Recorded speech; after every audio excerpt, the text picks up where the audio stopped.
Gold, trusted gold buyers. మీరు తాకట్టు పెట్టిన బంగారాన్ని విడిపించి ఈ రోజు ఉన్న మార్కెట్ ధరకు కొనబడను. మధు, చిన్నప్పుడు నేను ఒక్కడనే కష్టపడుతున్నానని, నాకు సాయంగా ఉండాలని చదువు అవ్వలేదన్న వంకతో చదువు మానేశావు. ఇప్పుడు నీ తమ్ముళ్ళిద్దరూ అభివృద్ధిలోకి వచ్చారు. మరుదులిద్దరికీ మంచి ఉద్యోగాలు వచ్చాయి. తన భర్త మాత్రం అలాగే ఉన్నాడని నీ భార్య బాధపడదు. చూడు మధు, చదువుకున్నోళ్లే వృద్ధిలోకి రావాలని ఏమీ లేదు. కృషి పట్టుదల ఉంటే ఎవరైనా ఏదైనా సాధించొచ్చు. నీకు తెలివితేటలున్నాయి. నువ్వు తలుచుకుంటే కానిదంటూ ఏదీ లేదు. పైగా నీకు సాయిగా మేమందరం ఉన్నాం.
బాబురా, నమస్కారం అండి.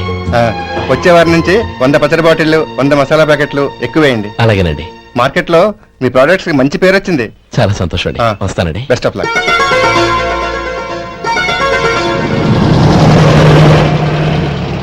ఆ బాక్స్ లోపల పెట్టవా? అలాగే సార్. ఇక మీద మీ ఆర్డర్లు సగం వేయండి, సరిపోతుంది. అదేంటండి? మీ పచ్చళ్ళు అమ్ముడుపోక చాలా స్టాక్ అలాగే ఉండిపోయింది. ఇప్పుడు అందరూ రుచి పచ్చళ్ళు, రుచి మసాలానే అడుగుతున్నారు. మా నల్లుడి గురించి తక్కువగా అంచనా వేశారు కదా, ఇప్పుడేమంటారు? ఎలాగైతేనే అతను వృద్ధిలోకి వస్తే చాలు. వాళ్ళు బాగుంటే నాకు సంతోషమేగా. ఎవడ్రా వాడు? ఇన్నాళ్ళుగా వ్యాపారం చేస్తున్నాను, నిన్నగాక మొన్న వచ్చినోడు వాడు నాకు పోటీయా? వాణ్ణి పెరగనివ్వకూడదు. వాణ్ణి ఇక్కడికి రప్పించండి, నేను మాట్లాడతాను.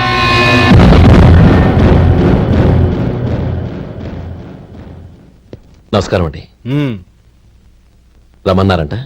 నీ పచ్చళ్ళ కంపెనీ మూసేయాలి. నీకెంత కావాలి? 5 లక్షలు ఇస్తాను. చాలా? 5 లక్షలు కాదు, 50 లక్షలు ఇచ్చినా నా కంపెనీ మూయడం జరగదు. బాగా ఆలోచించుకొని చెప్పు. ఈ వ్యాపారంలో పుట్టి పెరిగినోణ్ణి, నాతో పోటీ పడకు. నా చేతి కింద 6000 మంది పనిచేస్తున్నారు.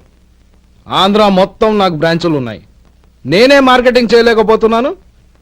ఆఫ్టర్ ఆల్ ఒక కుటీర పరిశ్రమలా పెట్టుకొని నువ్వెలా మార్కెటింగ్ చేయగలవు?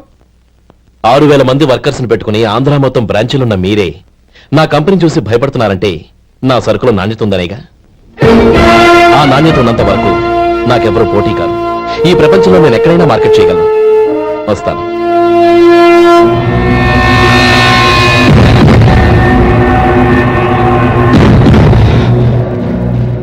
ఇక్కడ ఏం లేదండి. ఇక్కడ ఏం లేదండి. ఇప్పుడు ఊపిరి పీల్చి బిగ్బట్టు, నెమ్మదిగా వదిలి. ఓకే, లే, నెమ్మదిగా ఇలా వచ్చి కూర్చో. ఏం లేదు, మామూలు కడుపు నొప్పే. ఈ టాబ్లెట్స్ 3 రోజులు వాడు. ఎలా వాడాలో ఇందులో రాశాను. Token number 29. టౌన్ డాక్టర్ భయపెట్టేశాడు, ఆపరేషన్ అది ఇదని. కానీ ఈ డాక్టర్ బాబు ఏమీ లేదని చెప్పాడు. అలాగా? ఈ బాబు 10 కాలాల పాటు చల్లగా ఉండాల. రేసొంటి వస్తున్నా రే భగవంతుడి దయ వల్ల తమ్ముడు హస్తవాసి మంచిదని అప్పుడే పేరొచ్చిందిరా. తమ్ముడిని దగ్గరుండి జాగ్రత్తగా చూసుకో. పని హడావుల్లో పడి వేళకి భోంచేయడము అబ్బే అదే లేదన్నయ్యా. 1 గంట గల పేషెంట్ కట్టు, భోజనం పెట్టు. అది అలా జాగ్రత్తగా చూసుకో. నేను చూసుకుంటాను కదన్నయ్యా, నువ్వు వెళ్ళు. ఆహా.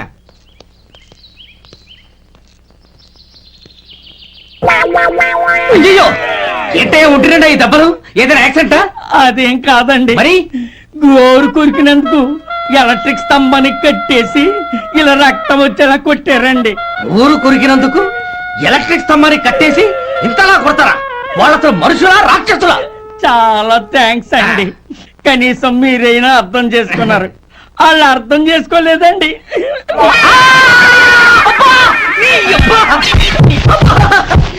గోరు కొరకడం అంటే ఇదా? నిన్ను కొట్టడం కాదురా, నిలువురా నరికేయాలి. ఈ అబ్బా సెప్టిక్ అవుతుందో ఏమిటో. మన 2 ఊర్ల పొలిమేరలో ఉన్న ఈ మల్లికార్జున స్వామి వారి దేవాలయం జీర్ణదశలో ఉందన్న విషయం మీ అందరికీ తెలుసు. ఇన్నాళ్ళు మీ ఊరు వాళ్ళు పట్టించుకుంటారని మా ఊరి వాళ్ళు, మా ఊరి వాళ్ళు పట్టించుకుంటారని మీ ఊరి వాళ్ళు దీన్ని ఇలా వదిలేశారు. ఈ గుడి మీ ఊరికి ఎంత ముఖ్యమో మా ఊరికి అంతే ముఖ్యం. కాబట్టి మన ఇరు గ్రామ ప్రజలు కలిసి దాన్ని బాగు చేయించి కుంభాభిషేకం చేయించాలనే సదుద్దేశంతో ఒక కమిటీని ఏర్పాటు చేశాం. ఈ కమిటీలో 2 గ్రామాలకు సంబంధించిన ప్రముఖులు ఉన్నారు. కమిటీ ప్రెసిడెంట్ గా ఎవరిని ఎన్నుకోవాలనే విషయంలో శ్రీ గోపాలరావు గారి పేరు, శ్రీ లక్ష్మీపతి గారి పేరు పరిశీలనలోకి వచ్చాయి. అందువలన మేమందరం బాగా ఆలోచించి తర్జన భర్జనలు చేసిన మీదట శ్రీ గోపాలరావు గారే అన్ని విధాలా ప్రెసిడెంట్ పదవికి అర్హులని ఈ కమిటీ నిర్ణయించడం జరిగింది. అంచేత ఈ ఉభయ గ్రామ ప్రజలు శ్రీ గోపాలరావు గారికి ఉదారంగా విరాళాలు అందజేసి ఈ శుభకార్యాన్ని జయప్రదం చేయవలసిందిగా కోరుతున్నాం. ఏంటి ఇంకా రాలేదా? ఏంటయ్యా, టైం 10 అవుతోంది. బోర్డు మీద 10 గంటలను రాసింది. మీ డాక్టర్ ఇంకా రాలేదు. అసలు మీ డాక్టర్ కి టైం సెన్స్, పంక్చువాలిటీ ఏమైనా ఉన్నాయా? ఇంతకీ మీరెవరండి? నేను డాక్టర్ అమ్మని. ఓహో, మీరు డాక్టరేనా? డాక్టర్ అంటే డాక్టర్ని కాదయ్యా, ఆ. డాక్టర్ని చేసుకోబోయేదానని అర్థం. ఓహో. అవును, నువ్వెవరు? ఆ?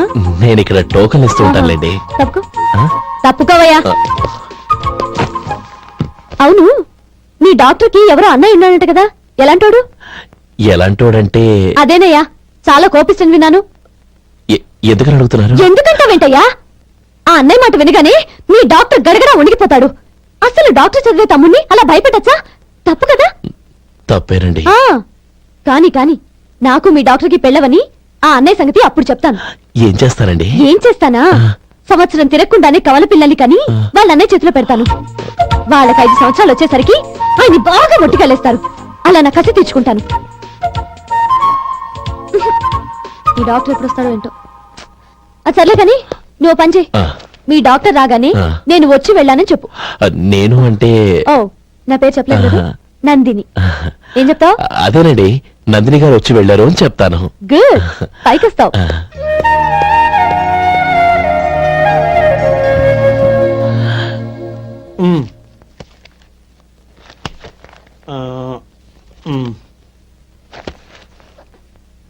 దీంతో మొత్తం 4,98,200 అయ్యాయి.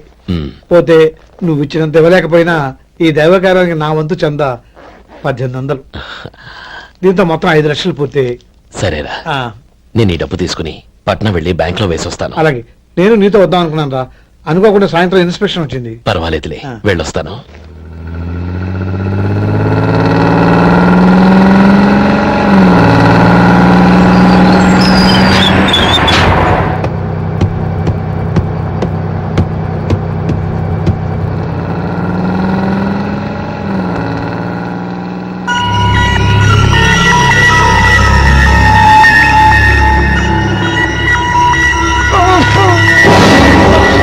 అయ్యో మూర్ఛ మూర్ఛ, బసాపండి బసాపండి. వీటి వల్ల ప్రయోజనం లేదు. నాలుగు కలుసుకోకుండా పళ్ళ మధ్య పెట్టడానికి గట్టిగా అది ఉంటే ఇవ్వండి.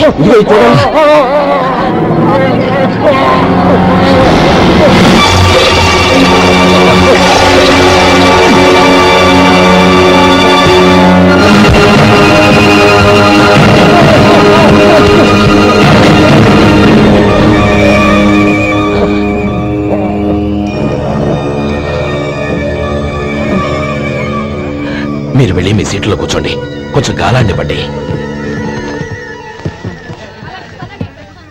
ఇప్పుడు ఎలా ఉంది బాబు? ఆ.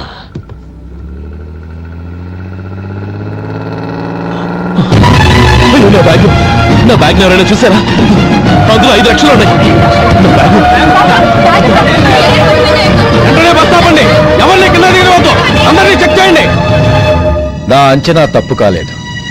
వాడి మంచితనమే వాడిని దెబ్బకొట్టి మన వాళ్ళని పంపించి గుడి తాలూకు డబ్బు కొట్టేశాడని పోలీస్ కంప్లైంట్ ఇవ్వండి. ఇప్పుడు ఆ స్టేషన్ ఎస్ఐ వాడి తమ్ముడి. వాడే వెళ్ళి వాడి అన్నయ్యని అరెస్ట్ చేసి వీధుల్లో నడిపించుకు తీసుకురావాలి. అది నేను కళ్ళారా చూడాలి, మనసారా సంతోషించాలి. అయ్యా గోపాలం గారు, మీరు దేవస్థానం సొమ్ము దొంగిలించారని ఎవరో పోలీస్ కంప్లైంట్ ఇచ్చారంట. మిమ్మల్ని అరెస్ట్ చేయడానికి మీ తమ్ముడు గారు వస్తున్నారు.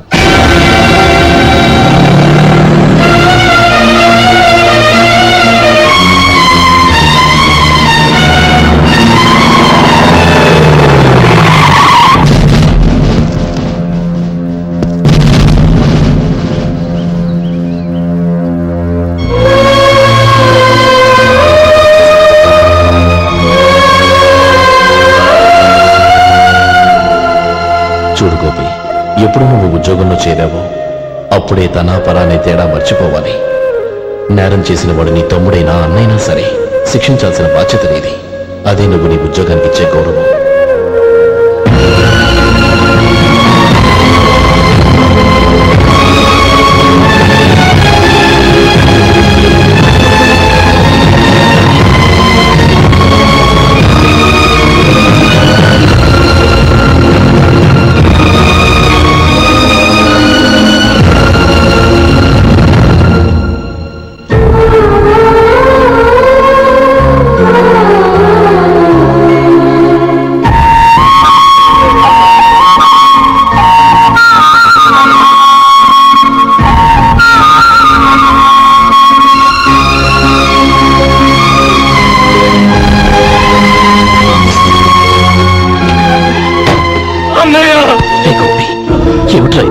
నన్ను క్షమించన్నయ్య.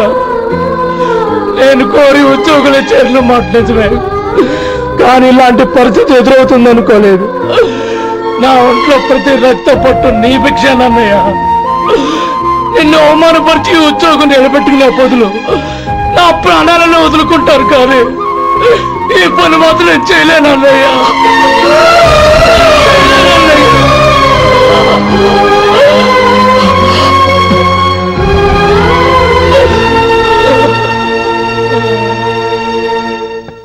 ఏరా, ఇన్నేళ్లు కష్టపడి సంపాదించిన ఉద్యోగానికి రాజీనామా చేస్తావా?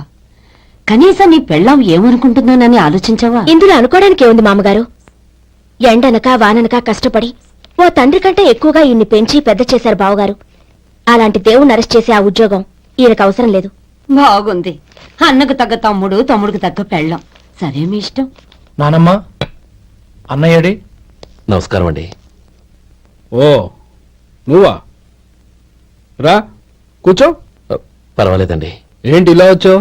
ఆ రోజు నా కంపెనీని మూసేయమన్నారు. ఇప్పుడు నేను మూసేయడానికి సిద్ధంగా ఉన్నాను. దానికి ప్రతిఫలంగా నాకు 5 లక్షలు కావాలి. అలాగే, నీకు కావలసిన 5 లక్షలు నేను ఇస్తాను. చాలా థ్యాంక్స్ అండి. కానీ మీరు మీ కంపెనీని మూసేయక్కర్లేదు. సార్? అవును మిస్టర్ మధు, మీ అన్నగారికి జరిగిన అన్యాయం గురించి తెలుసుకున్నాను. మీ కుటుంబం గురించి కూడా విన్నాను. సహజంగా అందరూ ఐకమత్యానికి ఉదాహరణ రామలక్ష్మణులు అంటారు. కానీ ఆ రామలక్ష్మణులు ఎలా ఉంటారనేది పుస్తకాల్లో చదవడం తప్ప ఎవ్వరూ చూడలేదు. మీ అన్నదమ్ములను చూస్తే ఆ రామలక్ష్మణులు ఇలాగే ఉండేవారేమో అనిపిస్తుంది. అలాంటి కుటుంబానికి ఇలాంటి ఇబ్బంది రావడం నిజంగా దురదృష్టం. రామునికి హనుమంతుల్లా కాకపోయినా ఏదో వృత్తభక్తిగా నా వల్ల వీలైన సహాయం ఈ 5 లక్షలు తీసుకో. మీ కంపెనీ పేరు మీదే అన్ని సరుకులు తయారు చేయండి. నేను వాటిని ప్రపంచమంతా మార్కెటింగ్ చేస్తాను. సార్, ఈ రుణం ఉంచుకోను, తొందరలోనే తీర్చేస్తాను. స్నేహితుల మధ్య రుణాలేంటి మధు? We are friends.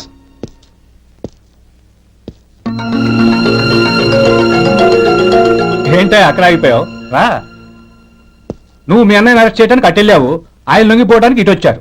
అవును, యూనిఫామ్ చేత్తో పట్టుకొచ్చావేంటి? సార్ నేను రే, ఈ మాత్రం దానికే బెదిరిపోయి ఉద్యోగం వదులుకుంటావా? నువ్వు ఇలాంటివి ఎన్నో సమర్థవంతంగా ఎదుర్కోవాలి. నిన్ను నేను ఎస్పీగా చూడాలి. అది కాదన్నయ్య. ఇంకేం మాట్లాడకు. ఇన్స్పెక్టర్ గారు, నన్ను లాకప్లో పెట్టండి. ఆగండి సార్, ఆ డబ్బు ఎక్కడికి పోలేదు. నేనే తీసి జాగ్రత్త చేశాను. ఈ విషయం అన్నయ్యకి తెలియక బ్యాగులో డబ్బు కనబడకపోవడంతో అది పోయిందనుకున్నాడు. నేను పట్నం నుంచి వచ్చేసరికి జరిగిన గొడవంతా తెలిసిందే. రే మధు, జరిగిన దానికి నన్ను క్షమించనయ్యా. ఇంటికి వెళ్ళాక అన్ని వివరంగా చెప్తాను. సార్, ఇదిగోండి 5 లక్షలు. ఇది కమిటీ వాళ్ళకి అప్పగించి ఈ కేసు కొట్టేయండి సార్. భలే వాడివయ్యా, తీసినప్పుడు ఒక మాట ఆయనతో చెప్పుండొచ్చుగా. అనవసరంగా పెద్ద స్టేషన్ వరకు రప్పించావు. Sorry sir.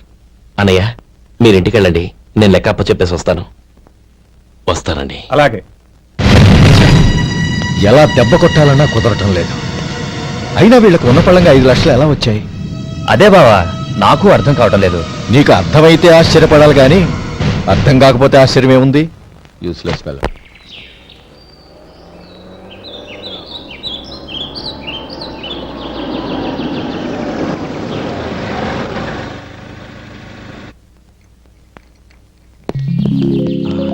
నువ్వు ఇక్కడే ఉండు. అన్నయ్య మూడు ఎలా ఉందో చూసి నేను లోపలికి తీసుకెళ్తాను. ఓకే? అలాగే.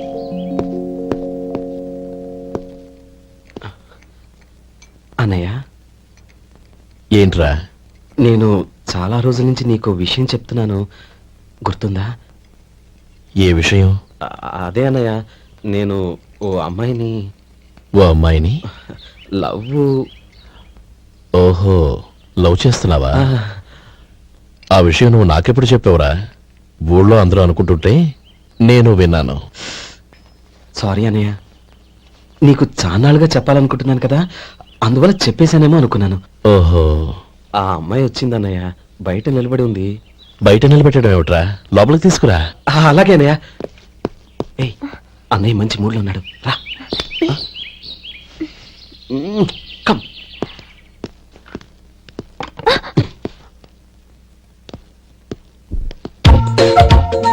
ఎందుకంటావేంటయ్యా? ఆ అన్నయ్య మాట వినగానే మీ డాక్టర్ గడగడ వణికిపోతాడు. అసలు డాక్టర్ చదివే తమ్ముడిని అలా భయపెట్టచ్చా? తప్పు కదా? తప్పేనండి. ఆ, నమస్కారం మేడం. నమస్కారం. అదేంట్రా, మనిషో పక్కనుంటే నమస్కారం ఇంకో పక్కన ఉంది? అది మర్యాద అన్నయ్య, మర్యాద. ఆహా, అవును, నీ పేరేంటమ్మా? నందిని. ఆ నందిని. నందిని అన్నయ్య. ఏ, ఆ ముక్క తను చెప్పలేదా? పెద్దలంటే మహాగౌరవం అన్నయ్య. మేమిద్దరు ఇంత క్లోజ్ ఫ్రెండ్స్ కదా, ఆయన నాతో కూడా ఎక్కువ మాట్లాడదు ఓహో, కదా. నాకు మీ డాక్టర్కి పెళ్ళవని, అప్పుడు అన్నయ్య సంగతి చెప్తాను. ఏం చేస్తారండి? ఏం చేస్తానా? సంవత్సరం తిరగకుండానే కవల పిల్లల్ని కని వాళ్ళ అన్నయ్య చేతిలో పెడతాను. వాళ్ళకి 5 సంవత్సరాలు వచ్చేసరికి ఆయన్ని బాగా ముట్టిగలేస్తారు. అవును, అమ్మాయి మోహం చూడకుండా నిర్ణయంలో తీసుకోనరా? తలెత్తు. ఏం చెప్తావు? అదేనండి, నందిని గారు వచ్చి వెళ్ళారని చెప్తాను. గుడ్, పైకి వస్తావు. ఈయన మీ అన్నయ్య? అవును. నందిని, ఏమైంది? ఎందుకు ఏడుస్తున్నావు? ఈయన మీ అన్నయ్యని తెలియక తెలియక హాస్పిటల్ దగ్గర మర్యాద లేకుండా దురుసుగా మాట్లాడాను. ఆయన ఈ పెళ్లి తప్పుకోరు. ఊరుకో, అలాంటి చిన్న చిన్న విషయాల్ని మా అన్నయ్య పట్టించుకోడు. అయినా నేను కన్విన్స్ చేస్తాను కదా. ఆయనకంత అవమానం జరిగాక ఎందుకు కన్విన్స్ అవుతారు? అవ్వరు. చూడు, నువ్వు వేరే పెళ్లి చేసుకొని నీకు పుట్టబోయే బిడ్డకు నా పేరు పెట్టుకో. నేనే నుయ్యో చూసుకుంటాను. అదిగో చూపు, చూడు, ఆయన చూపు ఒకలా ఉంది. రేయ్ శేఖర్, ఆ అమ్మాయి చెప్పింది నిజమే. తనని ఎప్పుడైతే హాస్పిటల్ దగ్గర చూశానో అప్పుడే నేను నిర్ణయానికి వచ్చేసాను. విన్నావా? నేను చెప్పానుగా, ఆయన ఆల్రెడీ ఓ నిర్ణయానికి వచ్చేసారట. ఇక నేను వెళ్తాను. అలాగే వెళ్ళు. వెళ్ళి ఈసారి వచ్చేటప్పుడు మీ అమ్మా నాన్నల్ని తీసుకురా. ముహూర్తాలు ఎప్పుడు పెట్టుకోవాలో నిర్ణయించుకుంటాం. అర్థం కాలేదా? నువ్వే మా వాడికి సరైన జోడి. అదే నేను తీసుకున్న నిర్ణయం. థ్యాంక్ యూ బావగారు, నన్ను ఆశీర్వదించండి. లేమ్మా, శీఘ్రమేవ కళ్యాణ ప్రాప్తిరస్తు.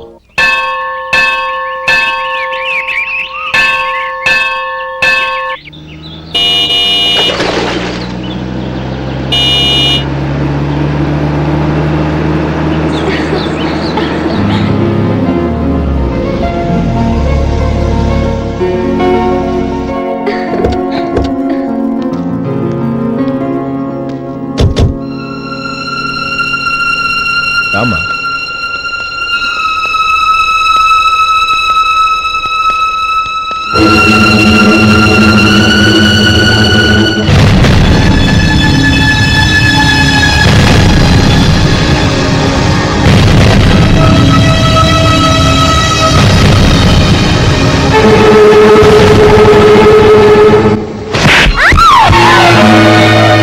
నా పరువు తీసావు కదే.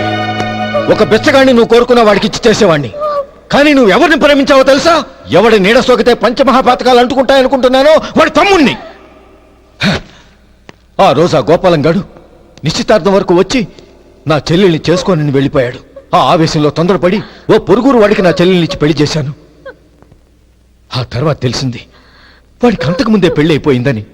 వాడు పెళ్ళైన వాడైనా పర్వాలేదు, పరమ దుర్మార్గుడు. ఇంకొకరిని ప్రేమించిన దానివేగా అని దెప్పి పొడుస్తూ నా చెల్లెలికి మాటలతోనే నరకం చూపించాడు. అటు ప్రేమించిన వాడు దగా చేశాడు, ఇటు చేసుకున్నవాడు కిరాతకుడు. ఇలా చిత్రవధ అనుభవించి నా చెల్లెలు ఒకరోజు స్టవ్ పేలిపోయి చనిపోయింది. దీనికంతటికీ కారణం ఎవరు? వాడు అన్న. అటువంటి వాడింటికి కోడలుగా వెళ్తావా? ఒక్క మాట చెప్తున్నాను విను. నువ్వు జీవితాంతం పెళ్లి చేసుకోకుండా ఇంట్లో పడినా పర్వాలేదు గాని వాడి తమ్ముడితో మాత్రం నీ పెళ్లి జరగదు. రేయ్, పురోహితుని రమ్మని చెప్పు. వచ్చే ముహూర్తంలోనే నీకు నందినికి పెళ్లి.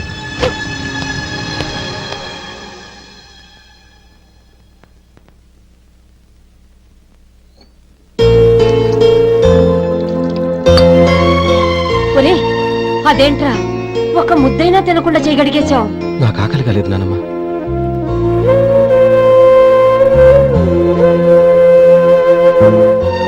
ఆ అమ్మాయి చాలా మంచిది, చదువుకున్న పిల్ల, మనందరికీ బాగా నచ్చింది.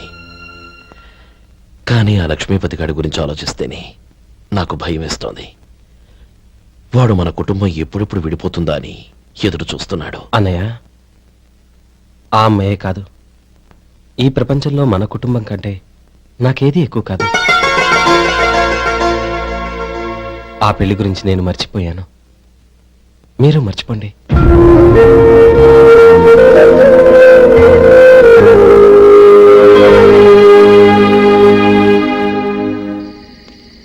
శేఖర్, నువ్వా? ఏంటి ఈ టైంలో వచ్చావు? నీతో ఓ విషయం మాట్లాడాలి. ఒకసారి బయటకు వస్తావా?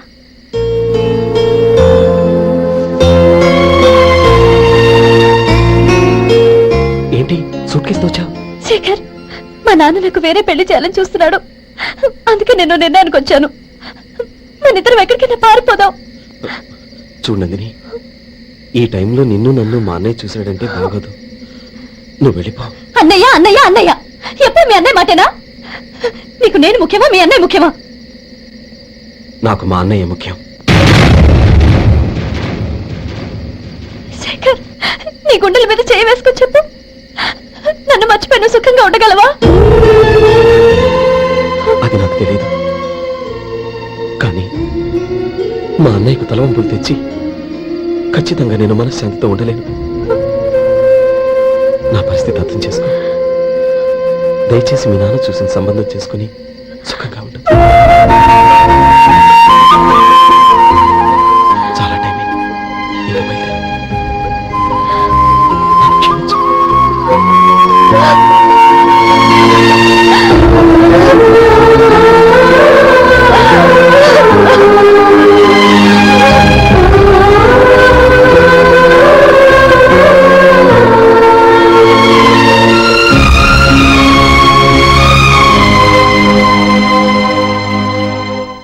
ఏంట్రా అలా మౌనంగా కూర్చున్నావు? ఏం లేదురా, కోరుకున్న అమ్మాయి రా పారిపోదామని వస్తే మా అన్నయ్య బాధపడే పనేది నేను చెయ్యలేను. నన్ను క్షమించని ఆ అమ్మాయిని పంపించేశాడ్రా నా తమ్ముడు. అదిరా వాడికి నా మీద ఉన్న అభిమానం. ఇంతవరకు వాడు అడిగింది ఏదీ నేను లేదని లేదు. ఒక అన్నగా వాడి పట్ల నా బాధ్యతలన్నీ నెరవేర్చాను. అలాంటిది ఈ రోజు వాడు మనసారా కోరుకున్న అమ్మాయిని వద్దని నేను ఎలా చెప్పగలనురా? వాడి సంతోషం కంటే నాకు కావాల్సిందే ఉంది. అందుకే నేను ఒక నిర్ణయానికి వచ్చాను.